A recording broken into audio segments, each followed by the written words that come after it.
I think the American people are with Ukraine. They see what's happening. They see the stories out of Bucha, the dungeons, the rapes, the kidnappings of children, and they realize that this is a fundamental test of our values and of the kind of world that we want to see. And I think that's where our Congress is going to land as well. It's important that we maintain this international community. Again, as Foreign Secretary Cameron made so clear, that we maintain a broad international coalition in support of this effort, and that the Ukrainians do their part. But having lived and worked in Kyiv, having traveled widely in eastern Ukraine, what's so impressive to me is how the Ukrainians themselves are doing the hard work of building the kind of modern European democracy that they so desperately desire. There's a danger, isn't there? There's a sort of council of despair around COP28 already. We had Theresa May on this programme saying we're nowhere near 1.5 degrees. That was the target in Paris. It's looking almost double that. How optimistic, pessimistic are you feeling as we get close to COP28? So I'm a diplomat. I have to be an optimist. But I would answer your question this way. First, we shouldn't be complacent. I mean, the climate crisis is a real challenge. And one of the things that's striking to me as I travel around the world is I no longer have to convince governments of that, because everybody recognizes how the climate is changing, how that's impacting our economies and our societies. The good news, and the IEA has been quite clear about this, is the energy transition is happening faster than anybody expected. The cost of renewables is coming down.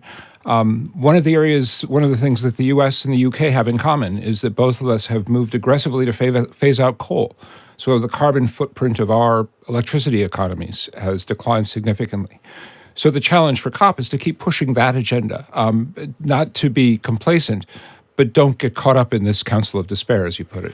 How do you feel about it being in Dubai? There's been reports already that the UAE are using the opportunity to do oil and gas deals, at a time when we're talking about climate change. If that's true, and it appears to be true, does that not kill the conference stone dead? Not really. And I think, first of all, we're not going to talk about leaked documents, but the United States is a major oil and gas producer, as is UAE. UK has a strong legacy in this area as well. Those producer countries have to be part of the climate solution. In fact, this is one of the things that the Biden administration has tried to lead on at home through our Inflation Reduction Act, providing incentives for work to decarbonize, for carbon sequestration. My team has been working very hard on methane abatement. So, for instance, working with countries like Turkmenistan that still flare or vent a lot of the methane that's produced through their oil and gas industry, which is one of the most potent short-term contributors to climate change. So we and Dr. Sultan, in his leadership of the COP, has been very active in working with national oil companies, especially, to help bring those companies on board with what they're calling the Carbon Management Challenge.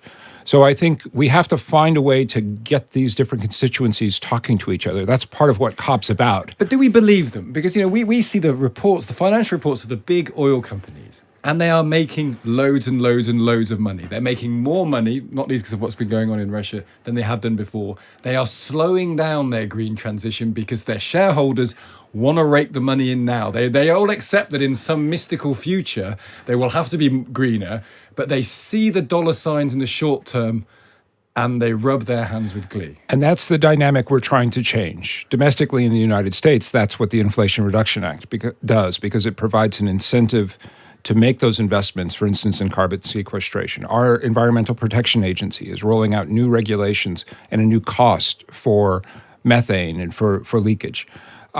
So we have to keep pushing these companies. They just had them globally. The oil and gas industry has had one of its most profitable years ever, thanks mainly to Vladimir Putin and the shock that Russia administered to global energy markets through the invasion of Ukraine. So we're not going to be complacent about this, but we need to bring these companies and these industries along, especially the national oil companies. And there's a lot of attention to the BPs and the Shells and the Exxons and the Chevrons of the world. But a big part of the challenge also is the national oil companies around the world, especially in the developing world. But also, you come from a country which is addicted to gasoline cars still. I know that there will be advances in electric cars. We talk about Elon Musk and his new electric trucks and all of that. Gas in America is, to a British eye, absurdly cheap. It's, 95 cents, which is sort of 75p. That's double. Sorry, it's half what it is here.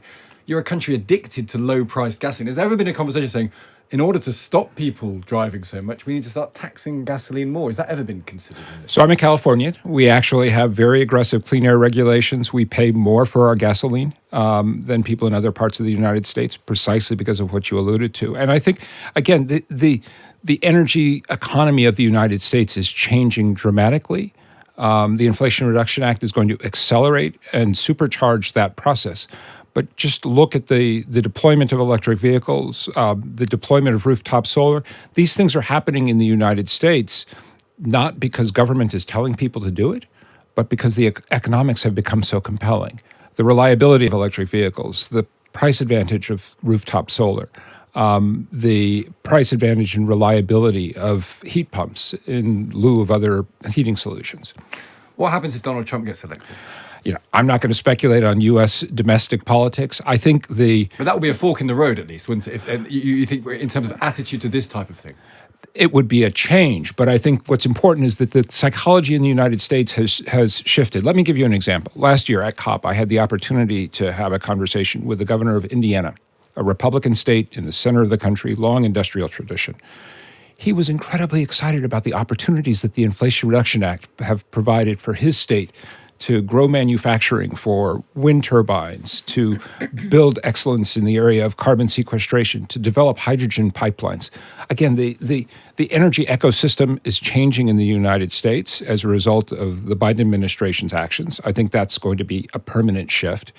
And I'm hopeful that that change is also going to contribute to a global energy transition by accelerating the pace of deployment of clean energy technologies, by incentivizing the driving down of costs, and making these technologies and these opportunities more broadly available. Because ultimately the challenge isn't just here in Europe or in the United States. It's the entire world that has to solve this climate challenge. You mentioned Putin, and of course America has been hugely supportive of Ukraine. That again could change if Donald Trump comes into power. He's very lukewarm on Ukraine.